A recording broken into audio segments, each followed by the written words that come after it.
मैं योगेंद्र चंदोलिया आपके सामने कुछ बातें रखना चाहता हूं। पिछले कई दिनों से सोशल मीडिया के ऊपर मेरे खिलाफ कुछ अज्ञात लोगों ने मेरी छवि को खराब करने के लिए कुछ अश्लील चित्र डाले हैं और उसकी शिकायत मैंने 19 अक्टूबर को साइबर क्राइम पुलिस स्टेशन मंदिर मार्ग में मैंने कंप्लेंट दर्ज कराई थी। और उसके बाद ये फेसबुक का जो मेरा पेज था, कम से कम 20 बार अश्लील वीडियो, फोटो ये डालने का काम किया कुछ अज्ञात लोगों ने। मैंने 19 तारीख को अक्टूबर को यहाँ पर शिकायत दर्ज कराई और हमारे साइबर क्राइम्स के अधिकारियों ने फेसबुक को रिक्वेस्ट भेज कर उन फोटोज को डिलीट कराया। उनके डिलीट कराने के बाद फिर वे फोटो डाल दिया करते थे। मैंने ये भी शिकायत में लिखा था कि मेरे पेज पर 40,000 फॉलोवर्स हैं, उनके सामने मेरी छवि खराब हो रही है, इसलिए इस मेरे पेज को बंद कर दिया जाए। फेसबुक ने साइबर क्राइम के अधिकारियों के कहने के बाद भी पेज को बंद नहीं किया। मैं उस पेज को बंद करवाना चाहता हूं कि उससे मुझे नुकसान हो रहा है। मेरी व्यक्तिगत छवि खराब हो रही है, मेरे समाज के अंदर मेरी छवि खराब हो रही है, मेरे परिवार में मेरी छवि खराब हो रही है।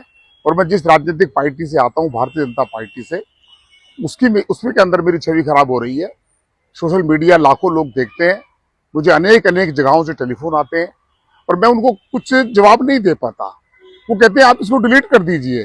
मैं डिलीट कैसे करूं? मेरे पास एक्सेस नहीं है। मेरा एक्सेस हैकर्स ने एक्सेस छीन लिया है। ये केवल साइबर क्राइम के लोग ही उस एक्सेस को वापस दिला सकते हैं फेसबुक के माध्यम से। अगर उसके बाद मुझे डिलीट करने का अधिकार मिलेगा। और जब आज से नहीं, मैं सोशल मीडिया में लगभग 12-13 साल से लगातार दिल्ली की जनता की आवाज को उठाता हूं, कुछ सामाजिक मुद्दों को उठाता हूं, राजनीतिक मुद्दों को उठाता हूं, तो उससे चिढ़कर कुछ लोग जो मेरे से जलन रखते हैं, उन्होंने किसी लोगों से मिलकर ये काम किया है। तो मुझे कल 1 तारीख रात को यह दिल्ली साइबर क्राइम मंदिर मार्ग थाने ने कुछ अज्ञात लोगों के खिलाफ एफआईआर दर्ज कर दी है।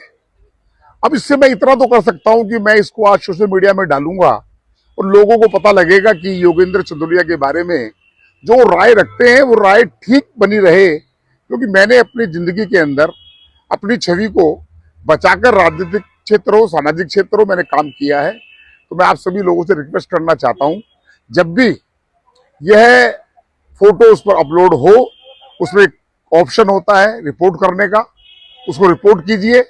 और साइबर क्राइम के अधिकारी भी उसमें लगे हुए हैं।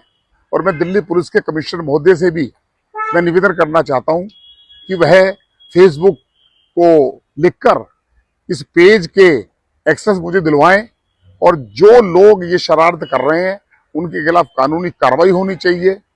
मैंने हाई कोर्ट के अंदर भी रिट दायर की है, लगता है कल हाई कोर्ट उसको सुनेगा। और ये फेसबुक का जो सर्वर है, हिंदुस्तान के लाखों करोड़ों लोग इस फेसबुक को यूज करते हैं। इस सर्वर को हिंदुस्तान में रहना चाहिए।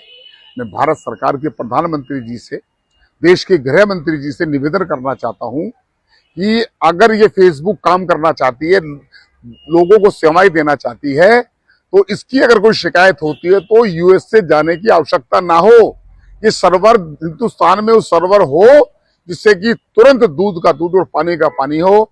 मैं शर्मिंदा हूं कि ये फोटो जो अपलोड होती है, अश्लील फोटो, उसके लिए लोगों के परिवारों से जब मुझे फोन आते हैं, इसमें मेरा कोई कसूर नहीं है। ये ईर्ष्यालु लोग, जो बदतमीज किस्म के लोग हैं, जो अनार्किस्ट हैं, जो व्यक्ति की छवि को खराब करना चाहते हैं, ऐसे लोगों को गिरफ्तार किया जाना चाहिए। यह मेरी जो एफआईआर है, यह एफआईआर इस बात का सबूत है कि मैंने स्वयं जाकर थाने में एफआईआर कराई है, जिससे कि मैं और मेरा कोई भी व्यक्ति इसको फोटो को नहीं डाल रहा।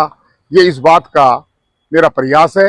मैं आप सभी लोगों से निवेदन करना चाहता हूं कि इस मेरी वीडियो को ज्यादा से ज्यादा शेयर करें। लोगों को जानकारी होनी चाहिए कि मेरा जो फेसबुक पेज है वो हैक है, अज्ञात लोगों के द्वारा है, हैकर्स के द्वारा है। और वह मेरी छवि खराब कर रहे हैं।